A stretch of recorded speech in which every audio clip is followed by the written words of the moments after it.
नमस्कार, देवभूमि दिन भर देख रहे हैं। अब आपके साथ मैं हूं ऋतु। बुलेटिन की शुरुआत करेंगे बड़ी खबर के साथ। उत्तराखंड कैबिनेट में 24 प्रस्तावों पर मुहर लगी है। समूह की भर्ती परीक्षाओं में इंटरव्यू खत्म करने पर मुहर लगाई गई है।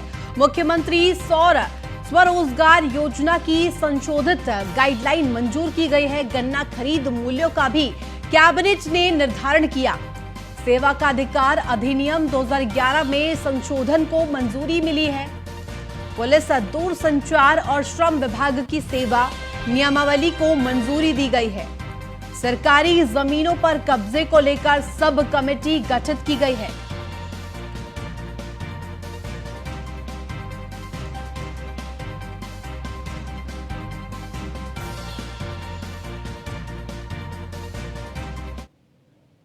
अंतर्राष्ट्रीय महिला दिवस के तहत 1 मार्च से 8 मार्च तक महिला सशक्तिकरण और सुरक्षा सप्ताह मनाया जा रहा है।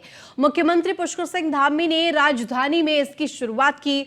मुख्यमंत्री पुष्कर सिंह धामी ने कहा कि प्रधानमंत्री नरेंद्र मोदी के नेतृत्व में चलने वाली डबल इंजन की सरकार मातृशक्ति को अधिक सम्मान दे रही है। उन्होंने आगे कहा कि महिलाओं के सम्मान के लिए और उनकी सुख सुविधाओं में बढ़ोतरी के लिए केंद्र सरकार की ओर से तमाम योजनाएं लागू की गई है, जिनका लाभ महिला उठा रही हैं। 1 मार्च से 8 मार्च तक चलने वाले सुरक्षा सप्ताह के दौरान तमाम जगहों पर महिलाओं के उत्थान और उनके विकास के लिए विभिन्न बिंदुओं पर चर्चा की जाएगी। वहीं इस मौके पर प्रदेश की महिला सशक्तिकरण और बाल विकास मंत्री रेखा आर्य ने कहा कि मुख्यमंत्री धामी ने इस दौरान 2 महत्वपूर्ण घोषणाएं की है, जिसमें बाल विवाह की सूचना देने वाले प्रशस्ति पत्र देकर सम्मानित किए जाएंगे। इसके साथ ही महिलाओं के साथ होने वाले आपराधिक घटनाओं की भी सूचना देने वालों को प्रशस्ति पत्र के साथ साथ आर्थिक रूप से 10,000 रुपए मुहैया कराए जाएंगे। इससे लोगों में जागरूकता बढ़ेगी और महिलाओं के खिलाफ होने वाले अपराधों पर भी अंकुश लग सकेगा। राष्ट्रीय महिला दिवस के अवसर पर माननीय मुख्यमंत्री जी ने 2 विशेष घोषणाएं की हैं। एक तो बाल विवाह की सूचना देने वाले ऐसे कोई भी जनमानस में कोई भी व्यक्ति होगा, उसको एक सम्मानित धनराशि के साथ में उसको सम्मानित किया जाएगा। प्रशस्ति पत्र के माध्यम से भी उसको सम्मानित किया जाएगा। और महिलाओं के प्रति किसी प्रकार का अपराध यदि कहीं घटित हो रहा है, उसकी सूचना देने के लिए भी संबंधित व्यक्ति को जो है उसकी सूचना गोपनीय रखने के साथ में उसको आर्थिक पुरस्कार और उसको उस प्रशस्ति पत्र, इन दोनों चीज़ों की घोषणा की है। सम्मानित धनराशि 10,000 रुपये तक की आज यहाँ पर घोषणा हुई है। और निश्चित रूप से इस छोटे छोटे प्रयासों से हम अपराध को रोकने में कहीं ना कहीं सफल होंगे। वहीं नॉर्थ ईस्ट के 3 राज्यों त्रिपुरा, मेघालय और नागालैंड के विधानसभा चुनाव परिणाम को लेकर सीएम धामी ने टिप्पणी की है। मुख्यमंत्री ने कहा कि प्रधानमंत्री नरेंद्र मोदी के नेतृत्व में पूरे देश विकास कार्य हो रहे हैं और देश का मान सम्मान बढ़ा है। उसी तरह से नॉर्थ ईस्ट का भी तेजी के साथ विकास हो रहा है। मुख्यमंत्री धामी ने कहा कि पहले बजट के लिए नॉर्थ ईस्ट के लोगों को केवल इंतजार करते हुए ही देखा जाता था। आज प्रधानमंत्री नरेंद्र मोदी के नेतृत्व में उन क्षेत्रों का तेजी के साथ विकास हो रहा है। वहां के लोगों ने प्रधानमंत्री नरेंद्र मोदी के ऊपर आस्था व्यक्त की है और उनको अपना समर्थन दिया है। हमारे देश के यशस्वी प्रधानमंत्री मोदी जी के कामों पर, उनके कार्यक्रमों पर और देश को दुनिया के अंदर जो एक पहचान मिली है, भारत का मान सम्मान और स्वाभिमान बढ़ा है। और नॉर्थ ईस्ट के जितने भी राज्य हैं, उन राज्यों में पहले जिस प्रकार से लोगों को बजट के लिए केवल इंतजार करते हुए देखा जा सकता था, आज वहाँ पर काम हो रहे हैं, तेज़ी से नॉर्थ ईस्ट का विकास हो रहा है। और माननीय प्रधानमंत्री जी के नेतृत्व में उन सभी लोगों ने विश्वास व्यक्त किया है, अपना समर्थन दिया है। और मैं समझता हूँ कि आदरणीय प्रधानमंत्री जी के नेतृत्व में जो हमको जीत मिली है, उससे नॉर्थ ईस्ट का विकास और तेजी से वो एलपीजी सिलेंडर की बढ़ती कीमतों के खिलाफ प्रदेश भर में कांग्रेस ने विरोध प्रदर्शन किया और नारेबाजी की। हरिद्वार में कांग्रेस नेताओं ने चंद्राचार्य चौक पर केंद्र सरकार के खिलाफ प्रदर्शन करते हुए केंद्र सरकार का पुतला दहन किया। कांग्रेस नेताओं ने कहा कि जब तक गैस के बढ़े हुए दाम वापस नहीं लिए जाते, तब तक कार्यकर्ता प्रदर्शन करते रहेंगे। वहीं अल्मोड़ा में भी कांग्रेस नेताओं ने प्रदर्शन किया और सरकार से एलपीजी के बढ़े दामों को वापस लेने की मांग की है। देहरादून में भी कांग्रेस कार्यालय के सामने कांग्रेस के महानगर अध्यक्ष जसविंदर सिंह गोगी की अध्यक्षता में बढ़ती महंगाई को लेकर केंद्र सरकार का पुतला दहन किया गया।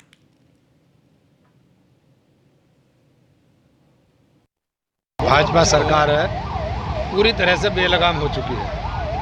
उसे आम जन, आम इंसान, किसान, मजदूर किसी वर्ग से कोई लेना देना नहीं है। एक तरफ तो जहां पूरे प्रदेश और देश में बेरोजगारी लगातार निरंतर बढ़ रही है, दूसरी तरफ डबल मार करने का काम जो वर्तमान सरकार कर रही है, महंगाई बढ़ाकर हर वस्तु पर। उसी कड़ी में आज जो गैस के आज 50 रुपये बढ़ाने का काम किया, ये षड्यंत्र जो सरकार द्वारा किया गया है, ये एक रसोई पर, महिलाओं पर और परिवारों पर एक बहुत बड़ी मार है।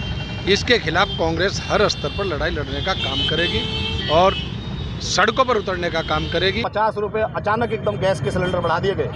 हम नरेंद्र मोदी जी से पूछना चाहते हैं आज इस पुतला दहन कार्यक्रम के माध्यम से कि मोदी जी, आप सस्ता तेल, सस्ती गैस और सस्ते संसाधनों के नाम पर इस देश में सरकार में आए और जब से आप इस देश में प्रधानमंत्री बने हैं, लगातार आप गैस हो या पेट्रोल डीजल हो या रसोई में जरूरत की चीजें हो या गरीब आम आदमी मध्यम वर्ग की जरूरत की चीजें हो, लगातार उनके दाम बढ़ते जा रहे हैं। ऐसा क्या कारण है कि जो आप आज इस धोखे के साथ इस सरकार को, ये सरकार का हम विरोध कर रहे हैं? एम फॉर मोदी और एम फॉर महंगाई। ये मोदी जी जो कह रहे थे नाले से गैस बना लें, और ऐसी ऐसी इन्होंने लोगों को बेवकूफ़ बनाया और सिलेंडर 1200 रुपये कर दिया है। राजस्थान में अभी सरकार ने वहाँ की 500 रुपये का सिलेंडर कर दिया, शायद आपको पता हो। ये चीज़ दिखाइएगा आप न्यूज़ में कि 500 रुपये का सिलेंडर हो चुका है राजस्थान में। तो यहाँ की सरकार यहाँ पे क्यों लागू नहीं कर रही? जब तक यहाँ पे 500 रुपये का सिलेंडर लागू नहीं करेंगे, युवा कांग्रेस आवाज़ उठाती रहेगी। वहीं देहरादून में कांग्रेस महानगर अध्यक्ष जसविंदर गोगी के नेतृत्व में कार्यकर्ताओं ने एशले हॉल चौक पर केंद्र सरकार पर पुतला दहन किया और अपना गुस्सा व्यक्त किया। साथ ही बढ़ती महंगाई को लेकर केंद्र और राज्य सरकार पर जमकर निशाना साधा। इस मौके पर जसविंदर गोगी ने कहा कि केंद्र सरकार ने गैस के दामों में वृद्धि करके आम जनमानस की कमर तोड़ दी है। पहले से ही महंगाई से त्रस्त जनता के ऊपर सरकार ने गैस सिलेंडर के दाम बढ़ाकर अतिरिक्त आर्थिक बोझ डाल दिया है। लगातार बढ़ती महंगाई से आम जनमानस का जीना दोभर हो गया है। ने डोमेस्टिक गैस की कीमत 50 रुपये और डोमेस्टिक सिलेंडर 300 से 400 रुपये बढ़ाया है और एक आम व्यक्ति पे दोबारा से महंगाई का वार उन्होंने किया है। मैं आप लोगों का ध्यान आकर्षित करना चाहूँगा कि 2014 में भाजपा नेताओं का जो मुख्य नारा था कि बहुत हुई महंगाई की मार, अब की बार भाजपा सरकार। उसके बाद एक नारा उन्होंने बहुत लंबे चला कि सखी तो हमारा बहुत कमाता है और महंगाई डायन मार जाता है। तो अब ये भाजपा नेत्री कहाँ हैं? उन्हें महंगाई दिख नहीं रही क्या? 2014 से आप 23 दिखे, 9 साल में 400 रुपये का सिलेंडर आज 1122 रुपये का हो गया है। उत्तराखंड के सरकारी अस्पतालों में जल्द ही रोबोटिक सर्जरी शुरू होने जा रही है। प्रदेश के स्वास्थ्य मंत्री डॉक्टर धन सिंह रावत ने ये जानकारी दी है। इसके लिए पूरा प्लान तैयार किया जा रहा है और इस साल के अंत तक अस्पतालों में रोबोटिक सर्जरी शुरू हो जाएगी। का प्रस्ताव हमने अधिकारियों को और अपने स्वास्थ्य विभाग को मैंने कहा कि इसका प्रस्ताव जल्दी बनाइए और मुझे लगता है कि हम 2023 लास्ट और 2024 के फर्स्ट में इस पे भी बहुत जल्दी काम हो जाएगा और जल्दी हमारे राज्य में सुविधाएं भी मिलेंगी। उत्तराखंड में हाइड्रो पावर प्रोजेक्ट के सीजनल होने को लेकर दिक्कत बनी हुई है। इसे दूर करने के लिए राज्य सरकार कोल बेस्ड पावर प्रोजेक्ट लगाने की तैयारी कर रही है। जानकारी के मुताबिक ये पावर प्रोजेक्ट्स कोयला उत्पादक प्रदेशों में लगाए जाएंगे। बताया जा रहा है इससे उत्तराखंड में ग्रिड को स्टेबल करने और बिजली की परेशानी को दूर करने में भी मदद मिलेगी। ये पावर प्लांट सरकार झारखंड, छत्तीसगढ़, उड़ीसा और कोयला उत्पादक राज्यों में लगाएगी। हाइड्रो पावर में मानसून में अच्छा पावर जनरेशन होता है, लेकिन मानसून में भी कभी कभी सिल्ट ज़्यादा आ जाता है तो बंद करना पड़ता है। और समर में चूंकि हमारे ग्लेशियर फेड रिवर्स हैं और ग्लेशियर पिघलने का समर में ज़्यादा रहता है, तो उस वजह से समर में भी हमें अच्छे जनरेशन होते हैं। विंटर सीजन हमारे लिए ऑफ सीजन है, तो ये सीजनल फ्लक्चुएशन को ऑफसेट करने के लिए हमको कुछ दूसरे सोर्सेस चाहिए जो ग्रिड को स्टेबल करेगा। और इसीलिए हमने गैस बेस्ड पावर प्लांट्स भी बनाया है। हम जिन स्टेट्स में कोल माइंस हैं उन्हीं स्टेट्स में जाकर के हम लोग प्लांट लगाएंगे। वहीं अल्मोड़ा पुलिस ने एक तस्कर को गुलदार की खाल के साथ गिरफ्तार किया है। आरोपी गुलदार की खाल को तराई में बेचने ले जा रहा था, लेकिन इससे पहले ही पुलिस ने उसे दबोच लिया। एसएसपी रचिता जुयाल के मुताबिक सोमेश्वर पुलिस एसओजी और एएनटीएफ ने कोसी दौलाघट पुल के पास बागेश्वर निवासी 28 वर्षीय नंद किशोर को गुलदार की खाल के साथ गिरफ्तार किया है। पूछताछ में आरोपी ने बताया कि उसने मांस में जहर रखकर गुलदार को मौत के घाट उतारा। पुलिस ने आरोपी के खिलाफ वन जीव संरक्षण एक्ट के तहत मुकदमा दर्ज कर आरोपी को जेल भेज दिया है। के दौरान कोसी रोड में, कोसी मार्ग में हमें एक व्यक्ति मिला जिसके बैग में गुलदार की एक खाल बरामद हुई है। इसमें हमने सोमेश्वर थाने में मुकदमा दर्ज कराया है वन जीव संरक्षण अधिनियम के तहत। पूछताछ में ये पता चला है कि इनका जो मॉडस ऑपरेंडी है वो ये है कि गुलदार जिस भी मांस को खाता है, कोई मरा हुआ मांस है तो उसमें पॉइजन डालकर फिर वेट किया जाता है कि गुलदार वो खाकर कब जो है मरने लगेगा। उसके बाद वो उसको खाल को बड़ी एक्सपर्ट तरीके से निकाल कर आगे तराई के क्षेत्र में इसको बेचते हैं। इन्वेस्टिगेशन के दौरान हम इसमें पूरी कोशिश करेंगे कि किसी प्रकार का नेटवर्क खुले और आगे और इसके साथ में जो साथी रहे हैं उनका हम नाम खोलने की कोशिश करेंगे।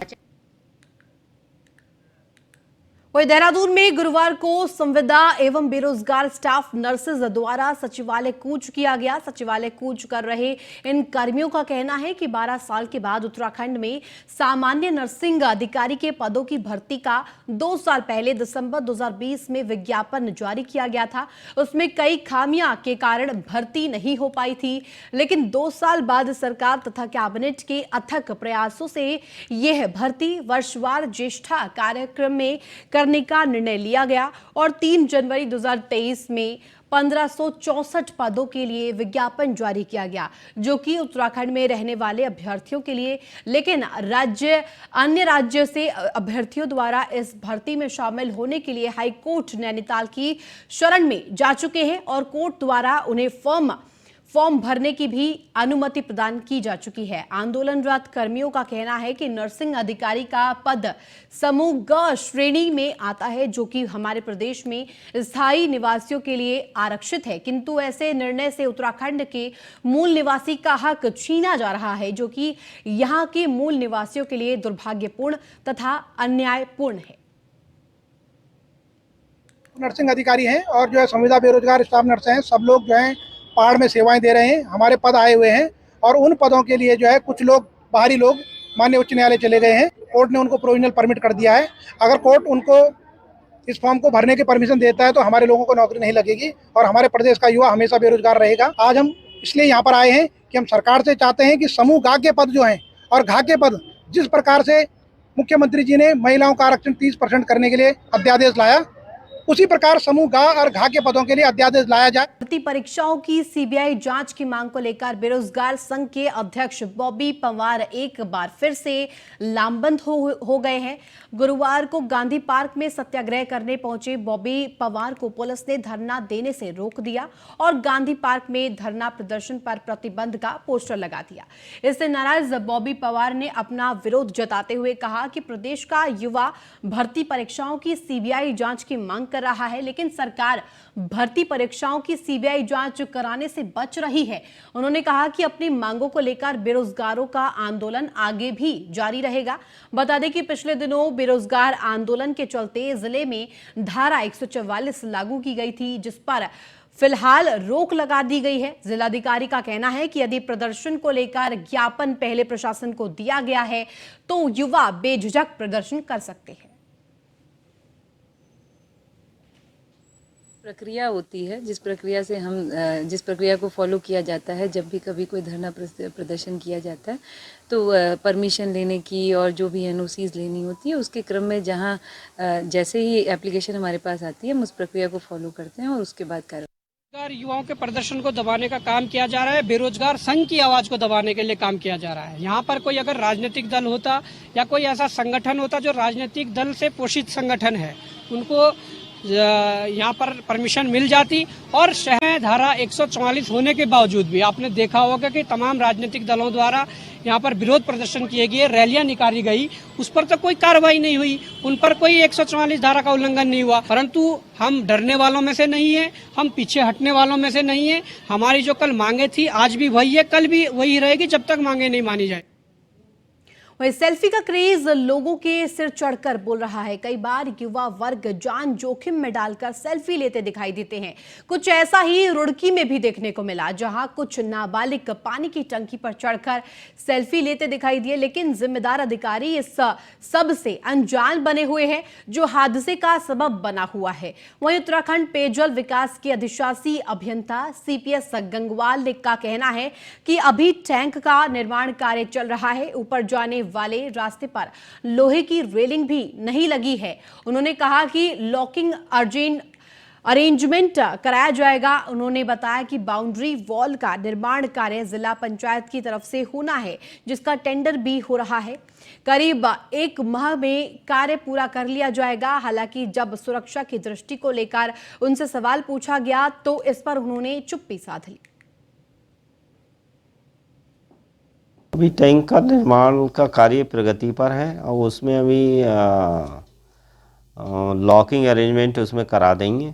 और बाउंड्री वाल का जो हमारे प्राकलन में नहीं था, वो बाउंड्री वाल का जिला पंचायत के अंतर्गत है, उनको अवगत करा दिया गया है। तो नहीं, सुरक्षा के अभी अंडर कंस्ट्रक्शन है, उसमें लॉकिंग अरेंजमेंट हम नीचे से जीने पे ही लॉक करा देंगे, जिससे कि ऊपर चढ़ना ही बंद हो जाएगा। वो अभी निर्माणाधीन है। निर्माण होने के बाद लोहे का काम किया जाता है। रेलिंग अभी काम शुरू होगी। रेलिंग के अंदर ताला लगा दिया जाएगा, तो ऊपर चढ़ ही नहीं पाएंगे।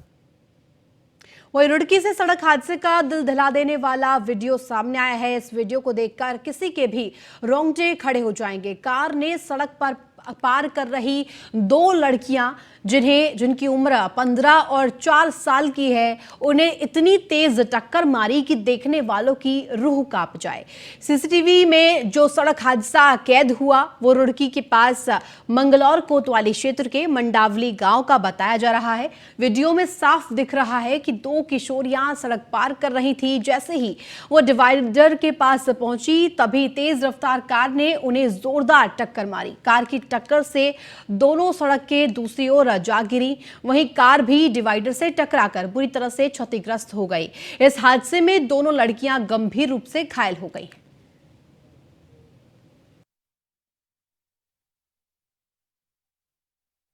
मंगलौर में 2 बच्चियां रोड क्रॉस कर रही थी, जो 6 साल की और 16 साल की थी, और उस पर एक स्विफ्ट डिज़ायर गाड़ी जो दिल्ली से हरिद्वार आ रही थी दर्शन के लिए, यहाँ पर स्नान वगैरह के लिए, लापरवाही से उन्होंने गाड़ी चलाते हुए उसमें टक्कर मार दी थी, जिसमें 2 बच्चियां घायल हो गई थी। इसमें जो ड्राइवर जो था, जिसके द्वारा लापरवाही पूर्वक ये घटना कारित की गई थी, उसको टिंकू नाम है इसका, और ये दिल्ली का निवासी है। इसको पुलिस ने गिरफ्तार कर लिया है। बाकी इसमें मुकदमा दर्ज कर लिया गया। आवश्यक कार्रवाई इसमें आगे की जा रही है। मंगलौर वही गंगोत्री हाईवे डबरानी में भारी भूस्खलन हुआ है। इससे राष्ट्रीय राजमार्ग से आवाजाही ठप हो गई है। गुरुवार सुबह अचानक चट्टान भरभराकर हाईवे पर आ गिरी। चट्टान के हाईवे पर गिरने से हाईवे पर भी दरारें उभर आई हैं। सूचना पाकर BRO की टीम मशीनरी के साथ हाईवे को खोलने के काम में जुट गई है।